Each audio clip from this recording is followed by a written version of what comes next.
جیسا کہ آپ جانتے ہیں کہ ربا کی حرمت کا قطعی حکم غزوہ احد کے بعد آ چکا تھا۔ سورہ آل عمران میں جس آیت میں یہ کہا گیا تھا کہ اے ایمان والو دگنا چگنا سود نہ کھاؤ، وہ در حقیقت سود کی حرمت کا ایک قطعی کنکلوسیو اور فائنل حکم تھا۔ تاہم یہ حکم بہت سے افراد تک نہیں پہنچا تھا اور یہ ضروری تھا کہ سرزمین حجاز کے تمام افراد تک سود کی حرمت واضح الفاظ میں پہنچ جائے۔ چنانچہ اس کے بعد جو اگلی دو ریولیشنز ہیں، چوتھی اور پانچویں، اس میں اس حکم کو عام افراد تک یا کہ بہت سارے افراد تک پہنچانے کی کوشش کی گئی ہے۔ چوتھی وحی یہ 3-4 آیات پر مشتمل ہے۔ یہ سورہ آل عمران کے بعد یہ آیات نازل ہوئیں۔ ان میں یہ بات کہی گئی ہے کہ وہ لوگ جو کہ سود کھاتے ہیں قیامت کے دن وہ اس طرح اٹھیں گے جس طریقے سے کہ کوئی مخبوط الحواس شخص جو کہ اپنے حواس سے عاری ہوتا ہے وہ اٹھتا ہے، یعنی لڑکھڑاتا ہوا اور اپنے حواس سے محروم۔ قرآن ہی کہتا ہے کہ یہ اس وجہ سے ہوگا کہ انہوں نے یہ کہا تھا کہ تجارت سود کی طرح ہے۔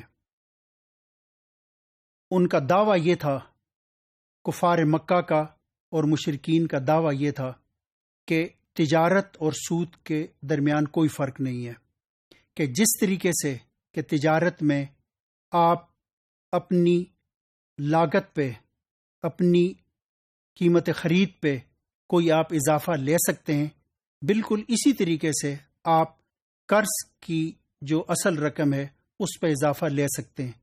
یعنی وہ یہ سوال کرتے تھے کہ اگر ہم تجارت میں اپنی قیمت خرید پہ اضافہ لے سکتے ہیں تو ہم اپنے قرض پہ اضافہ کیوں نہیں لے سکتے؟ تو قرآن نے یہ کہا کہ نہیں، یہ دعویٰ بے معنی ہے، بالکل غلط اور لغو ہے۔ وَأَحَلَّ اللَّهُ الْبَيْعَ وَحَرَّمَ الرِّبَا، کہ اللہ تعالیٰ نے بے کو حلال بنایا ہے اور سود کو حرام بنایا ہے۔ یعنی یہ دعویٰ ان کا اس قدر بے معنی تھا کہ اللہ تعالیٰ نے اس کی حکمت یا کہ اس کی وضاحت کی بھی کوشش نہیں کی کہ دونوں کے درمیان فرق کیا ہے، اور صرف یہ بتا دیا کہ ایک چیز حلال ہے اور دوسری چیز حرام ہے۔ اسی طریقے سے اسی آیت میں یہ بات بھی کہی گئی ہے کہ وَيَمْحَقُ اللَّهُ الرِّبَا وَيُرْبِي الصَّدَقَاتِ، کہ اللہ تعالیٰ سود کو مٹاتا ہے اور صدقات کو اور زکوٰۃ کو بڑھاتا ہے اور اسے ترقی دیتا ہے۔ یہ تقریباً وہی بات ہے کہ سورہ روم میں کہی گئی ہے۔